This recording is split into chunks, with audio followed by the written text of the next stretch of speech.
Now, going on to the culture part of the podcast, you have Colin Kaepernick begging the Jets to let him lead the practice squad after leaving the NFL for years and comparing the NFL to the slave trade. Even though people in the NFL are some of the highest paid professions in the United States, bar none. And apparently he used to be a sports ball player. I did a little research. I did some fact checking. He did play sports balls at one time. Many people just know him as being a mediocre activist, choosing things that are opinions that are completely diverged from reality, many would say.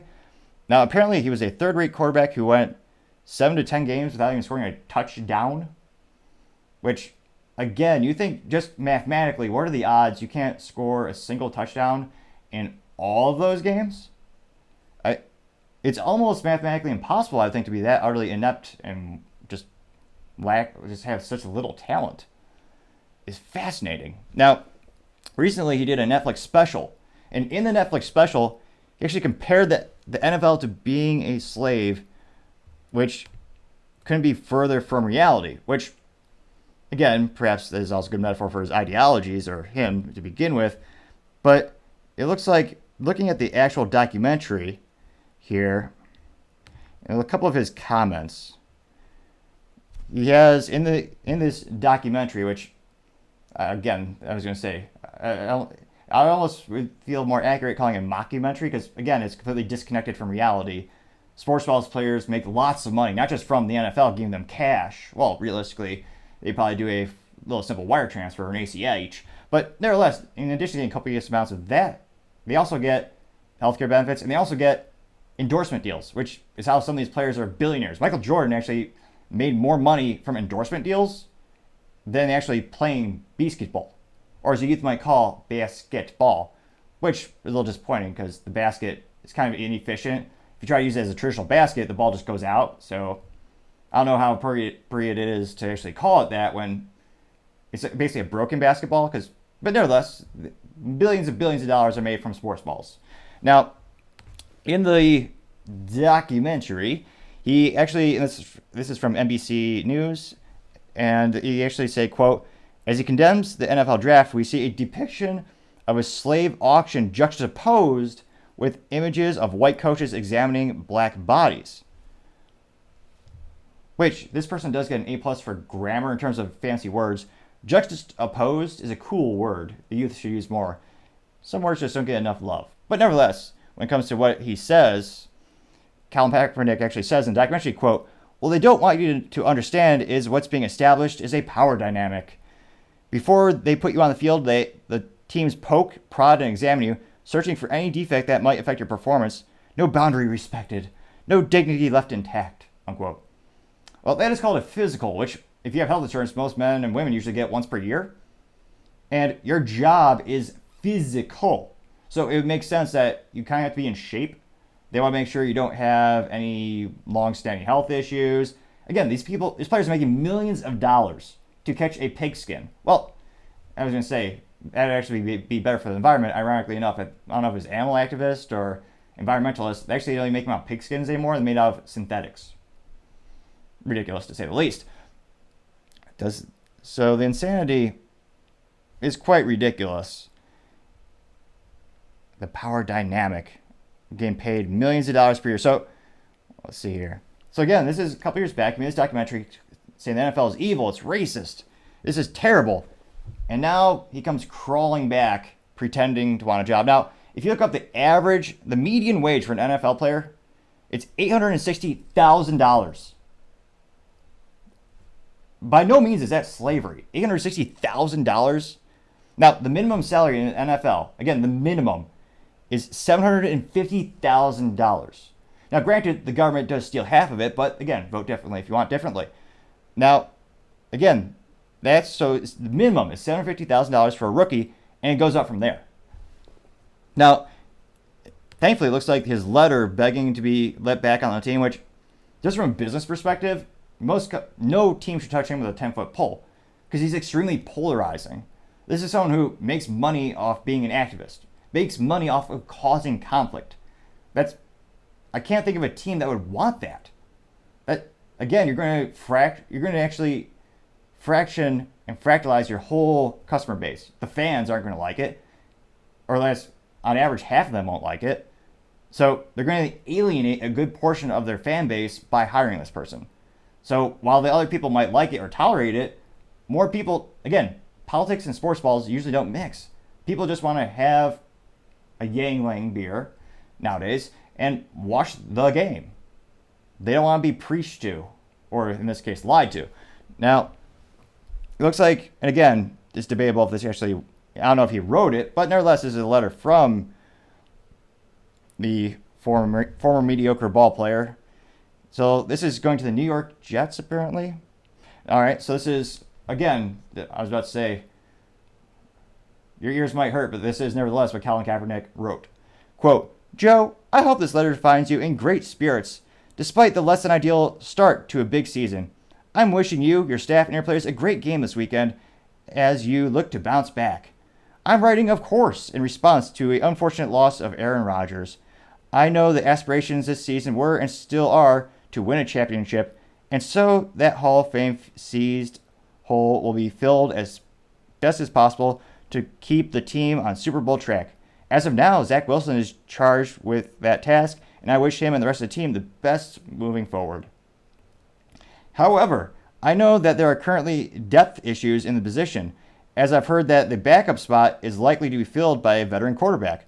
As much as I would love the opportunity to fill that spot, I'm writing you in hopes that you can imagine such a much different opportunity to come in and lead the practice squad. I would do this with the sole mission of getting your defense ready each week. If I were able to fill this role for your team, I believe this allows for multiple things. 1, gives your defense the advantage of getting a truer read on more mobile, athletic, versatile quarterbacks it will face when in weeks 4, 5, and 6, Mahomes, Wilson, and Hurts. I would consider it a privilege to be able to do this and would take on this opportunity with the dedication and passion as if it were the QB1 position.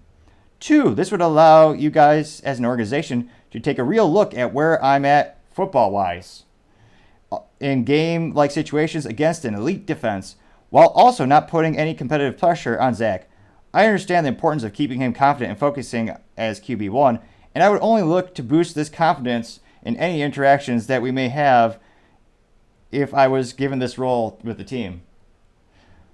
In a perfect world for the Jets, Zach Wilson finds his stride and shows that he is able to lead the championship caliber team that you put together to the Super Bowl. I believe a confident Zach Wilson has the tools to do this. However, in the event that this is not the case, I would love to offer you a risk-free contingency plan. I am sure of my ability to provide you and the elite QB option if, God forbid, QB1 goes down. However, I know that there may naturally be uncertainties from you and possibly others about my playing abilities. This plan, I believe, allows me to be of great service to the team as a practice round QB, while also giving you a low commitment chances to assess my capabilities to help in any other capacity you may see fit. Worst case scenario, you see what I have to offer and you're not that impressed. Best case scenario, you realize you have a new weapon at your disposal in the event you ever need to use it in either one of these scenarios. I would be committed to getting your defense ready and back in week out, all season long, and I would wear that responsibility like a badge of honor. As a final point, I would like to add this. Unlike many of the veteran QBs that have been named in the media, I have never retired or stopped training. My training schedule has remained the same for 6 years, Monday through Friday, 5 a.m. to 8 a.m., training on the field and in the weight room. I've kept this training schedule without failure for the past 6 years in hopes that the opportunity would present itself. I say this to give you some perspective on where I am at physically. I've also attached a list of my references within the league that will vouch for my character, work ethic, and availability. Thank you so much for your time. Signed, Colin Kaepernick. So it almost sounds like a weasel, or what do you call someone who, is that the German term Schadenfreude, where you kind of hope for someone else to mess up so you can seize the opportunity? But again, this is Colin Kaepernick. He will never be happy unless he's the center of attention. If the Jets were to be, if they were completely moronic, and they actually hired him to be the backup quarterback or the trainee quarterback, you're guaranteed controversy. You're guaranteed to stir things up and potentially lose season ticket holders, decrease sales. What's the upside? And I just don't see it. Because again, he has a long track record. Again, 6 years he's just been an activist. If he really cared about football, he would be working there already. He'd be on a practice squad. But no one wants him because his main role in life, where he makes so much of his money, is activism. And on top of that, he's mediocre and rudimentary to say the least in terms of his skill set, or more accurately, his lack of a skill set. Now, that contract was posted on the Twitter. And interestingly enough, it looks like it got 14.3 million views, 20,000 likes. And let's see what the top comments are, shall we? So one of the first comments is from Diben, unique name. And he says, quote, referring to the white man as Joe is horrible, just horrible. No chance he read the rest after seeing that. I even referred to Zach as Mr. Wilson my first time meeting him. As I do with everyone when making an impression. It's called respect.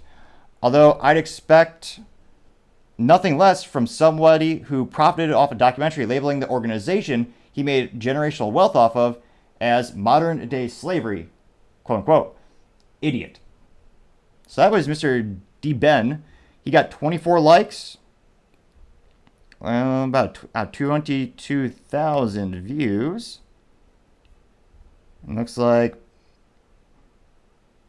about 50-50 split on who's supporting his response to the main tweet. And of course, YouTube censored a couple of the responses. Let's see. What are the other top responses? These most favorite. This looks like to be the most successful response from Primetime Picks. This person's response was, quote, the NFL is like slavery. Begs to join the NFL team. Make it make sense, unquote. That person got 2,030 likes out of 117,000 views. And then someone named King Midas Betts responded to that saying, you can have a legitimate argument about the player's rights without comparing it to slavery. He got 136 likes out of 80,000 views. Which is true, but that's not what Colin Kaepernick did. He directly compared it to the most morally vacuous, disgusting thing in history. Now, what else are people saying? Let's see.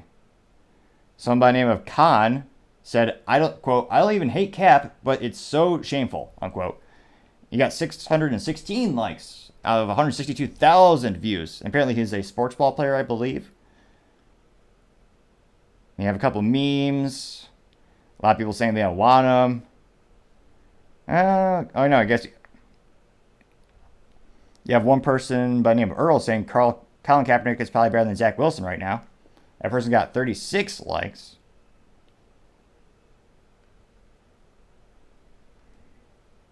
Let's see, right? Yeah, let's see here. Jay releasing it. Someone did a meme of the Boondock Saints where it says, quote, this is from Board Jesse saying, quote, the Jets front office when they see Colin Kaepernick's letter, unquote. And it's just a boss pushing away an intern with a clipboard. Because, of course, we roast and criticize the whole community and whole organization. No one intelligent is going to hire you. Unless you have a team who's full-blown want to become an activist organization, which perhaps one might, given the political climate, no one's going to hire him. Because, again, they're hiring him as a novelty. They're hiring him to be an activist. And I don't see how it's going to increase sales these days when, again, people are tuning into sports balls just to forget about politics. Just to unplug and just relax for a little bit. And it'll be interesting to see. But as of right now, in terms of Colin Kaepernick, I don't think anyone's going to hire him, to be frank.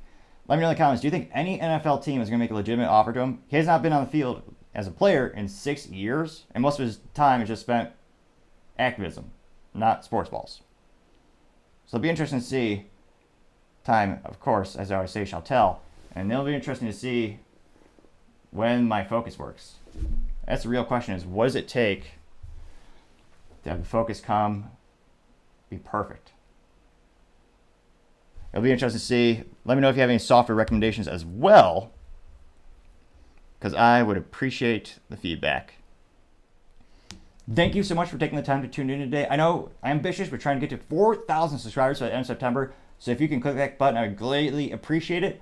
Also, don't forget to take the time to comment. The feedback is greatly appreciated. Trying to make the show better and better, whether it's finding a software together that'll work for picture-in-picture, or trying to slow down my pace of speech and work on my enunciation. Thanks to you, I know that's an issue that I'm constantly working on and striving to get better. But at the end of the day, don't forget to take the time to tell your family, tell your friends, tell your coworkers, heck, tell your enemies, tell anyone and everyone. Just stay safe, fight the good fight.